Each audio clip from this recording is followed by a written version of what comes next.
아저씨, 여기 뭐예요? 바닥에 뭐가 묻어 있잖아요. 청소를 대체 어떻게 하는 거예요? 그리고 나 잠깐 들어갔다 나왔는데 이것도 주차 요금을 받아요? 병수 씨는 주차권을 확인하고 정중하게 대답했습니다. 30분 넘어서 요금을 내셔야 합니다. 규정이 그렇습니다. 죄송합니다. 어이가 없어서. 그렇게 융통성 없으니까 나이 먹어서도 그딴 일이나 하고 계시는 거예요. 불쌍해서 그냥 기부하는 셈 치고 드릴게요. 거스름돈은 됐어요. 그날 이후 그 여성은 병수 씨를 여러 번 마주쳤지만 매번 무례하게 행동했습니다. 우리 아들이 만날 여자는 저런 사람이 아니었으면 좋겠네. 병수 씨는 이렇게 생각했지만 현실에는 드라마보다 더한 일이 있다고 했던가요. 이번 사연의 주인공은 70세 손병수 씨입니다. 그리고 그의 아들 손기주와 아들이 사랑했던 여자에 관한 이야기죠. 병수 씨는 젊은 시절 가난과 싸우며 살아왔습니다. 중학교도 제대로 마치지 못한 그는 15살부터 공장에서 일했습니다. 하루 종일 일해도 허리가 펴질 날이 없었죠. 밤이면 온몸이 쑤셨고 손에는 굳은 살이 박혔습니다. 그렇게 20살이 되었을 때 그는 다짐했습니다. 언젠가는 나도 공장 운영에서 돈 걱정 없이 살고 싶다라고요.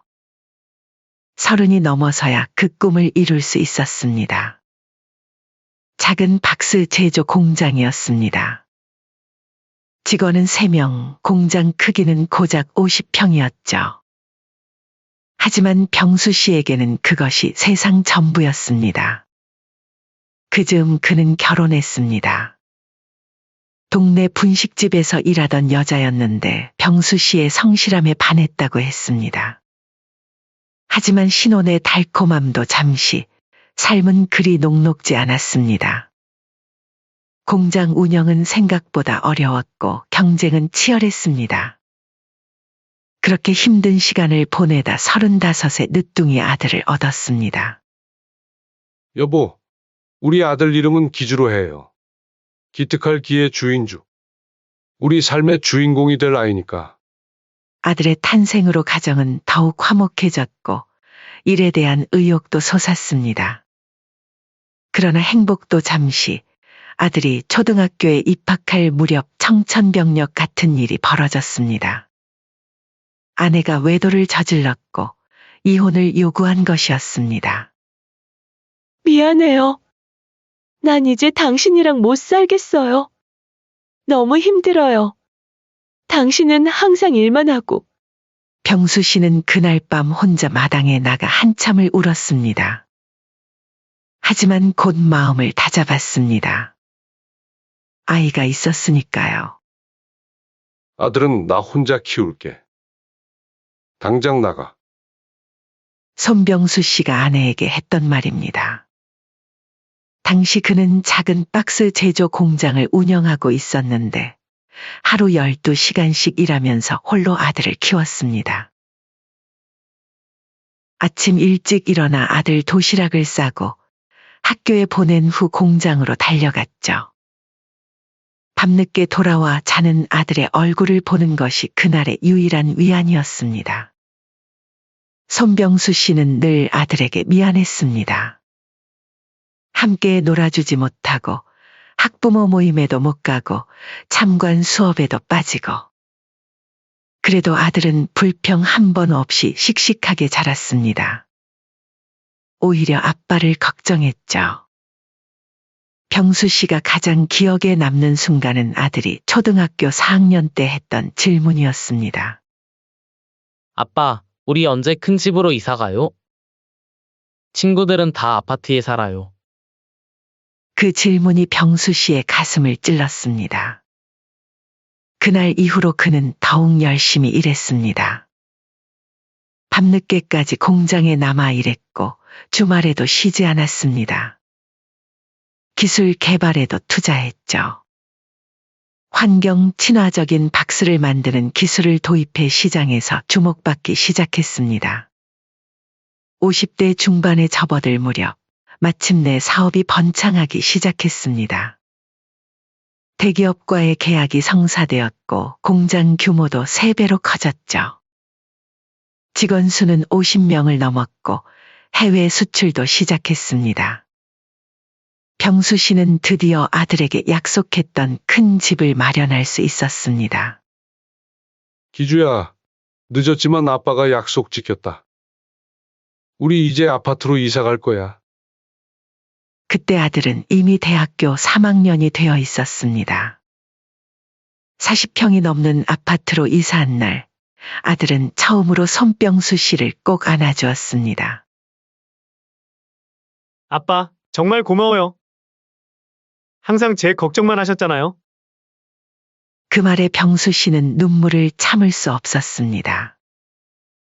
참 오랜 시간이 걸렸지만 마침내 아들에게 좋은 환경을 만들어줄 수 있었다는 생각에 가슴이 뭉클했습니다. 아들은 의대에 진학해 의사가 되었습니다. 소아과 전문의가 되어 아이들을 돌보는 모습을 보면 손병수 씨는 가슴이 뿌듯했습니다. 아들이 병원에서 일하기 시작한 후로는 매달 꼬박꼬박 용돈을 보내왔습니다. 아버지, 이제 저한테도 의지하면서 사세요. 그동안 너무 고생하셨어요. 하지만 병수 씨는 아들의 돈을 한 푼도 쓰지 않았습니다. 모두 따로 모아두었죠. 언젠가 아들이 결혼할 때 보태주자라는 생각으로요. 70세가 되기 직전 손병수 씨는 건강이 좋을 때 더 늦기 전에 아들과 추억을 만들려고 은퇴하기로 결심했습니다. 40년 가까이 운영해온 공장을 팔았습니다. 처음에는 직원들이 반대했지만 병수 씨는 결심이 확고했습니다. 아들아, 아빠 이제 쉬려고. 어릴 때 너랑 많이 시간을 못 보낸 게 얼마나 미안하던지. 그동안 모은 돈으로 8층짜리 상가 건물을 매입했습니다. 대학가 근처에 있는 건물이라 임대가 잘 되었고 수익도 꾸준했습니다. 누군가 물었죠. 왜 은퇴하고 나서까지 건물 관리하려고 그러세요? 관리업체에 맡기면 편한데. 하지만 병수 씨의 대답은 단순했습니다. 평생 일만 하던 사람이 갑자기 놀면 더 빨리 늙어요. 적당히 몸 움직이는 게 건강에 좋거든요. 그래서 병수 씨는 일주일에 3번 직접 건물을 청소했습니다. 낡은 모자를 쓰고 빗자루를 들고 건물 곳곳을 다니는 그의 모습은 이제 그 지역의 익숙한 풍경이 되었습니다. 전문 청소업체에 맡길 수도 있었지만 그는 자신의 건물을 직접 관리하는 것을 좋아했습니다. 그것이 그의 자존심이었고 평생 일해온 습관이었죠. 오늘도 일찍 오셨네요. 건물 1층 카페 주인이 반갑게 인사를 건넸습니다. 병수 씨는 웃으며 고개를 끄덕였습니다. 그는 자신이 건물주라는 사실을 굳이 알리지 않았습니다. 건물을 계약할 때도 아들이 대신 업무를 봐주었죠. 그냥 관리인으로 생각하는 사람들이 많았죠. 하지만 그게 뭐 중요할까요? 그는 자신의 일을 즐겼고 그것으로 충분했습니다. 그렇게 평화로운 일상을 보내던 어느 날, 오랜만에 집에 온 아들 기주가 조심스럽게 입을 열었습니다. 아버지, 결혼하고 싶은 사람이 있어요. 식탁 위에 놓인 밥그릇을 내려놓은 병수 씨의 얼굴에 미소가 번졌습니다. 아들이 드디어 결혼 상대를 찾았다니 이보다 기쁜 소식이 어디 있을까요? 누구길래 이제야 말하는 거냐? 어디 사람이고? 뭐 하는 사람인데? 병수 씨가 연달아 질문을 던졌습니다. 그동안 아들이 여자친구를 소개한 적이 없었기 때문에 더욱 궁금했습니다. 아들은 잠시 망설이더니 대답했습니다. 중소기업에 다니는 평범한 회사원이에요. 아들의 말이 이어졌습니다. 아버지, 걱정 말아요. 아주 좋은 사람이에요. 교양도 있고 배려심도 깊고. 병수 씨는 내심 안도했습니다. 그 사람 부모님은 뭐 하시는데? 아들은 대답했습니다. 아버님은 일찍 돌아가셨고 어머님은 가게를 하세요. 소규모 옷가게요. 병수 씨는 고개를 끄덕였습니다. 걱정했던 것보다는 나을 것 같다는 생각이 들었죠. 언제 한번 만나보자꾸나. 아버지가 식사 대접해야지. 아들의 얼굴이 환하게 밝아졌습니다. 그리고 며칠 후 병수 씨는 평소처럼 건물 청소를 하러 갔습니다. 평소처럼 낡은 모자를 쓰고 마스크를 착용한 채 빗자루로 바닥을 쓸고 있었죠. 햇살이 좋은 날이었습니다. 건물 유리문이 열리고 날카로운 하이힐 소리가 들려왔습니다. 머리를 들어보니 세련된 차림에 무척 아름다운 젊은 여성이었습니다. 병수 씨는 다시 바닥 청소에 집중했습니다. 아, 진짜? 이 병원은 주차 관리도 개판이고 건물은 왜 이렇게 더러운 거야? 날카로운 목소리가 건물 안에 울려 퍼졌습니다.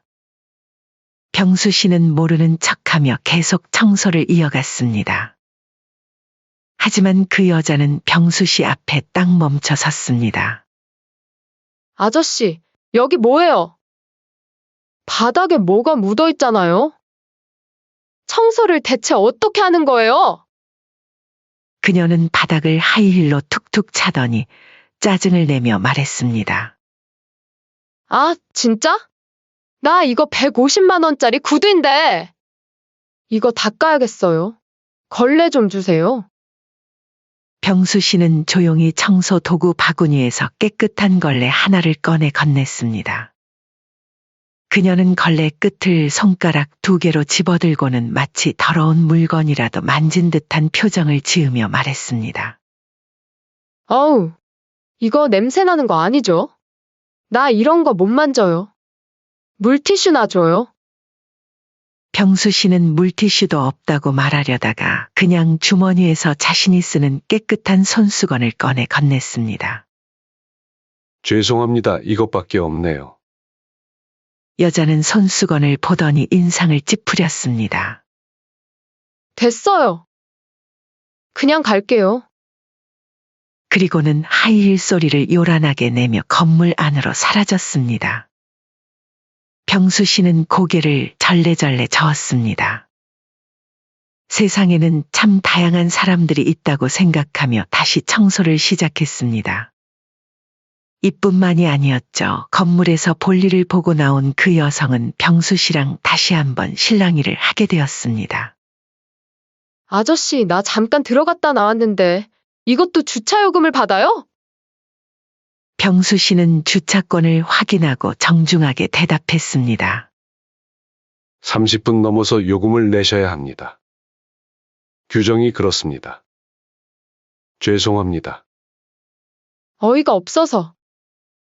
그렇게 융통성 없으니까 나이 먹어서도 그딴 일이나 하고 계시는 거예요. 불쌍해서 그냥 기부하는 셈 치고 드릴게요. 거스름돈은 됐어요. 그날 이후 그 여성은 병수 씨를 여러 번 마주쳤지만 매번 무례하게 행동했습니다. 우리 아들이 만날 여자는 저런 사람이 아니었으면 좋겠네. 병수 씨는 이렇게 생각했지만 현실에는 드라마보다 더한 일이 있다고 했던가요?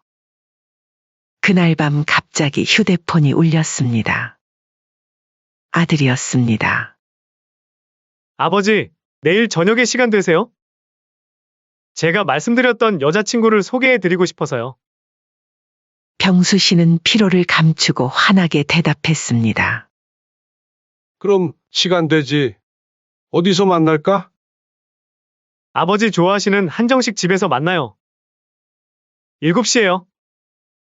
알았다. 내가 먼저 가서 기다릴게. 통화를 마친 병수 씨는 갑자기 긴장되기 시작했습니다. 아들의 여자친구를 처음 만나는 자리라 옷차림부터 걱정되었습니다. 오랜만에 정장을 꺼내 다림질을 했고 구두도 반짝반짝 닦았습니다. 아들이 좋다고 하는 사람이니 좋은 사람일 거야. 그동안 별 여자 안 만나다가 이제야 결혼하고 싶은 사람이 생겼다고 하는데 당연히 괜찮은 사람이겠지. 병수 씨는 거울 앞에서 넥타이 매무새를 다듬으며 긍정적인 생각을 하려 노력했습니다. 다음 날 저녁 병수 씨는 약속 시간보다 30분 일찍 한정식 집에 도착했습니다. 가장 좋은 자리에 테이블을 예약해 두었죠. 예비 며느리를 처음 만나는 자리인 만큼 좋은 인상을 남기고 싶었습니다. 7시가 되자 아들이 나타났고 그 뒤로 한 여성이 따라왔습니다. 아버지, 여기 계셨군요. 소개해 드릴게요. 이쪽이 제가 말씀드렸던 지연이에요. 병수 씨는 자리에서 일어나 환하게 웃으며 인사를 하려던 그 순간 눈앞의 광경에 얼어붙었습니다. 아들 옆에 서 있는 여자는 다름 아닌 전날 봤던 그 무례했던 여자였습니다. 윤지연이라는 이름의 그 여자는 병수 씨를 보자마자 표정이 굳었습니다. 그녀도 놀란 듯했지만 곧 환한 미소를 지으며 공손하게 인사를 했습니다. 아버님, 처음 뵙겠습니다. 윤지연이라고 합니다. 그녀의 목소리는 이전에 병수 씨에게 했던 말투와는 180도 달랐습니다. 상냥하고 부드러웠죠. 병수 씨는 순간 말문이 막혔습니다. 심장이 빠르게 뛰기 시작했고 귀에서는 웅웅거리는 소리가 들렸습니다. 이럴 수가 어떻게 이런 일이. 이 여자가 내 아들의 여자친구라고. 하지만 아들이 보고 있었기에 아무렇지 않은 척 대답했습니다.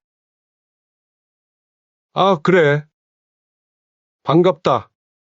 어서 앉으렴. 예비 며느리는 병수 씨 맞은편에 공손하게 앉았습니다. 그리고 놀랍게도 그녀는 마치 전혀 다른 사람인 것처럼 행동했습니다.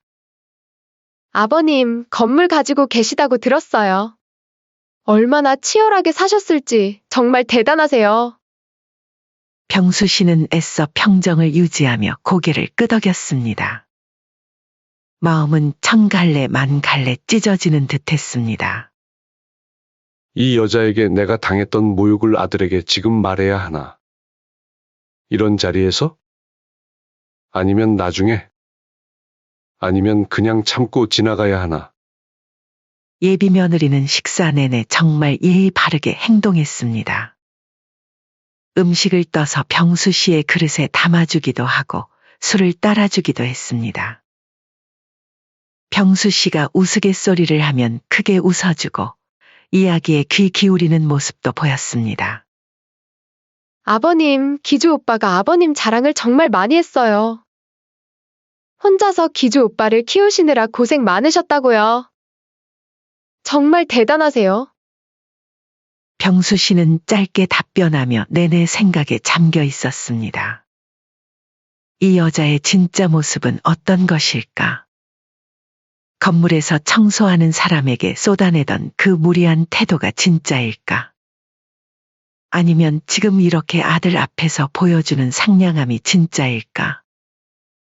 식사가 거의 끝나갈 무렵 아들이 화장실에 가기 위해 자리를 비웠습니다. 순간 테이블에는 어색한 침묵이 흘렀습니다. 예비 며느리가 먼저 입을 열었습니다.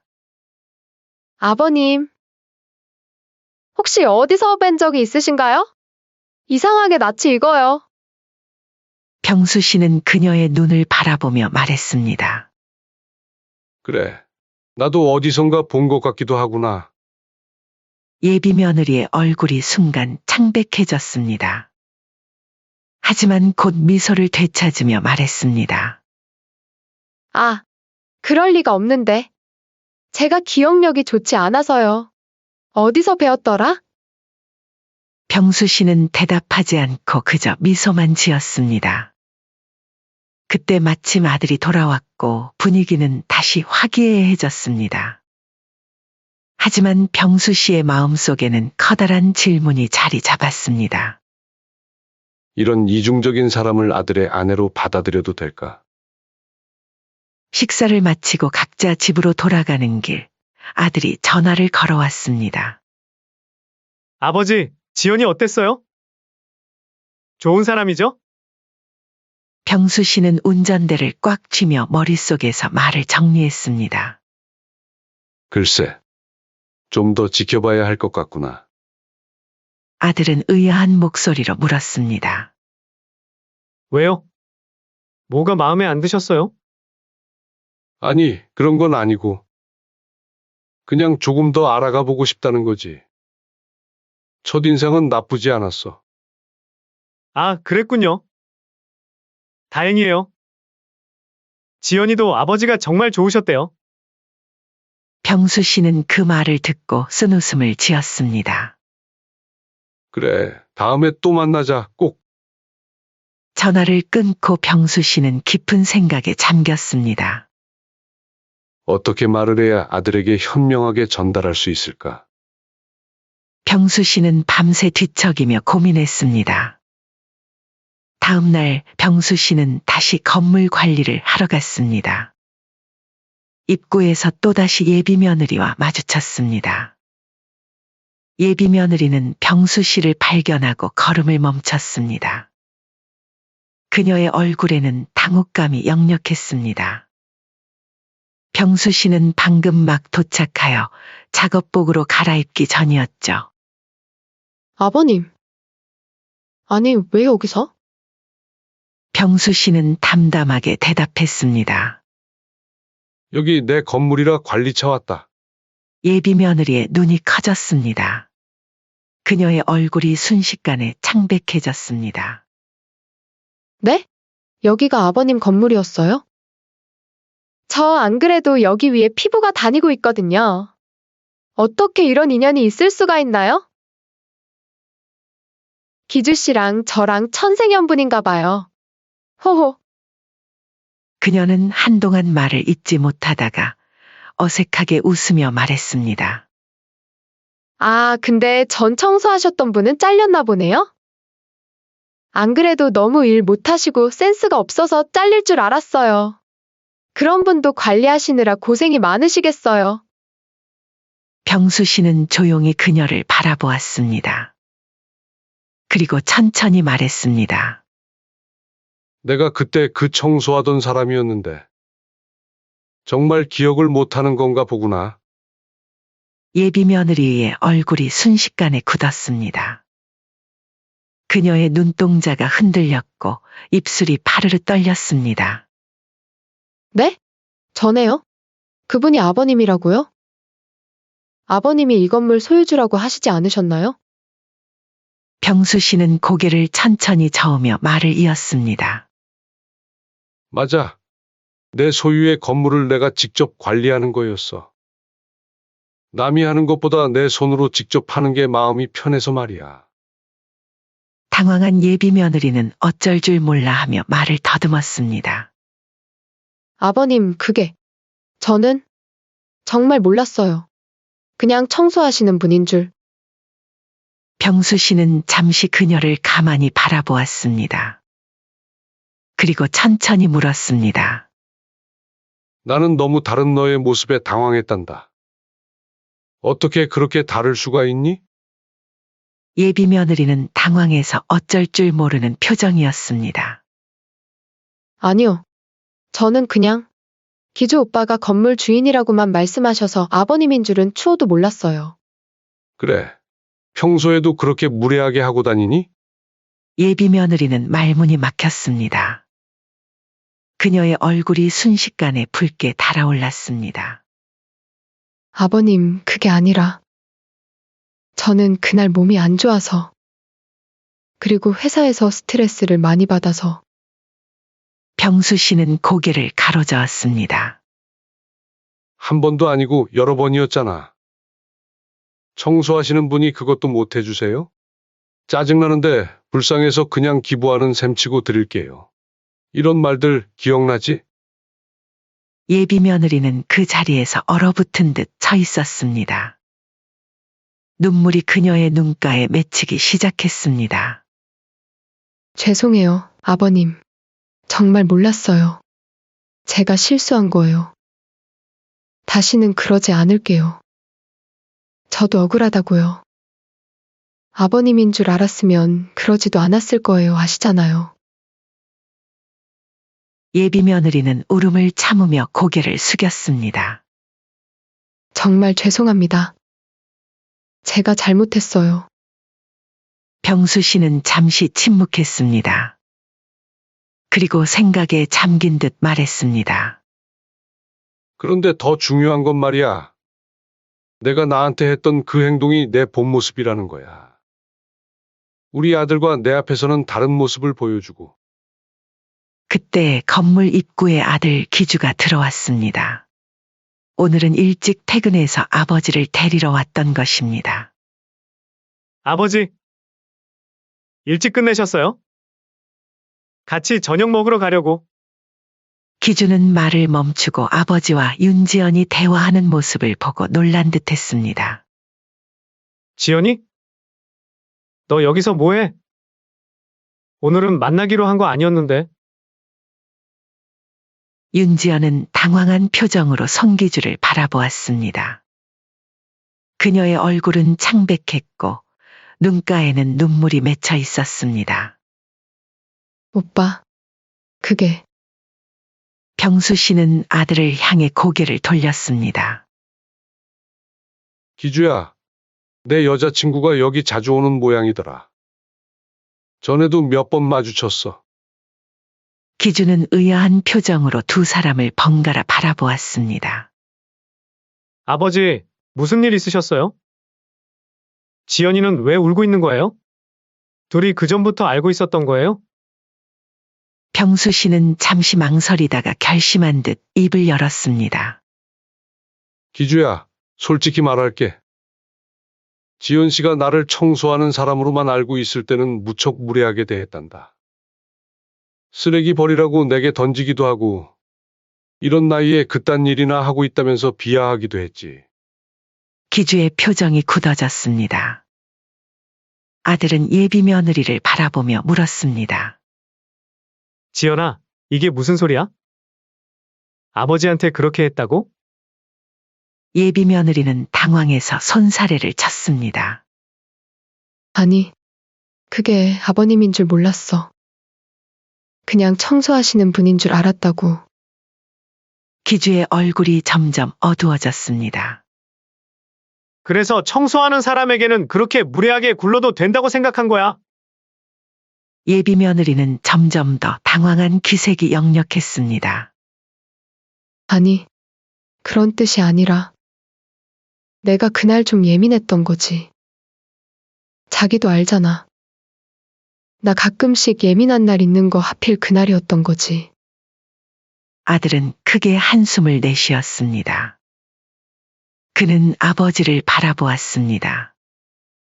아버지, 정말인가요?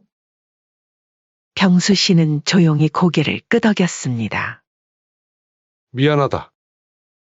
어제 저녁 식사 자리에서 말하고 싶었는데, 어떻게 얘기할까 고민하고 있었다.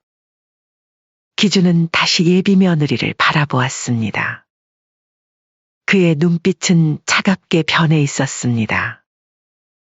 지연아, 나한테 중요한 건 내가 어떤 사람인지야. 내 앞에서만 좋은 모습 보여주고 다른 사람들에게는 다르게 대하는 거 몰랐어.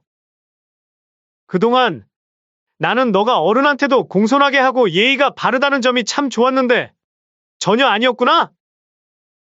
예비 며느리는 눈물을 흘리며 손기주의 팔을 잡았습니다. 오빠, 그게 아니야. 내가 잘못했어. 다시는 그러지 않을게. 제발. 기주는 천천히 그녀의 손을 떼어내었습니다. 미안해. 나는 모든 사람을 존중하는 사람과 평생을 함께하고 싶어. 청소부든 사장이든 직업에 상관없이 모든 사람을 인격적으로 대하는 사람을 원해. 오빠, 우리 이제 그만하자, 지연아. 예비 며느리의 눈에서 눈물이 주르륵 흘러내렸습니다. 그녀는 아들을 바라보며 간절하게 말했습니다. 오빠, 제발. 한 번만 더 기회를 줘. 내가 정말 잘못했어. 실수였다고. 아들은 고개를 저었습니다. 미안해. 이미 내 진짜 모습을 봐버렸어. 그리고 그는 아버지에게로 다가갔습니다. 아버지, 가시죠. 병수 씨는 조용히 고개를 끄덕이고 아들과 함께 건물을 나섰습니다. 예비 며느리는 그 자리에 굳어버린 채 두 사람의 뒷모습을 바라보았습니다. 건물 밖으로 나온 아들은 깊은 한숨을 내쉬었습니다. 아버지, 정말 죄송해요. 제가 사람을 잘못 봤네요. 병수 씨는 아들의 어깨를 토닥였습니다. 괜찮아. 결혼하기 전에 알게 된 게 다행이야. 조상이 도왔지 뭐니? 아들은 아버지를 바라보며 쓴웃음을 지었습니다. 두 사람은 천천히 걸어가며 저녁 식사를 할 식당을 찾아 나섰습니다. 병수 씨의 마음은 무거웠지만 한편으로는 아들이 결혼 전에 상대방의 진짜 모습을 볼 수 있었던 것이 다행이라는 생각이 들었습니다. 일주일 후 병수 씨는 평소처럼 건물 청소를 하고 있었습니다. 그때 익숙한 목소리가 들렸습니다. 아버님, 돌아보니 윤지훈이 서 있었습니다. 전과는 전혀 다른 모습이었습니다. 아버님. 정말 죄송합니다. 제가 몰랐어요. 제 한순간의 실수로. 병수 씨는 묵묵히 청소를 계속하며 대답했습니다. 나보다 우리 아들한테 가서 사과해. 윤지연은 눈물을 글썽이며 말했습니다. 오빠는 제 전화도 안 받아요. 제발 한 번만 기회를 주세요. 무릎이라도 꿇을게요. 병수 씨는 빗자루를 세워두고 지연이를 바라보았습니다. 몰라서 그랬다는 건 핑계가 안 돼. 내 본 모습이 그런 거지. 아니에요, 아버님. 저도 모르게 그랬어요. 다시는 그러지 않을게요. 병수 씨는 고개를 저으며 말했습니다. 만약 내가 끝까지 청소부로 남아 있었다면 이런 사과를 받을 수 있었을까? 인생의 교훈을 얻었다고 생각하거라. 그리고 그는 다시 청소를 시작했습니다. 윤지연은 한참을 더 서 있다가 결국 돌아갔습니다. 뒤에서 흐느끼는 소리가 들렸지만 병수 씨는 더 이상 돌아보지 않았습니다. 이미 지나간 기차는 돌아올 리가 없었으니까요.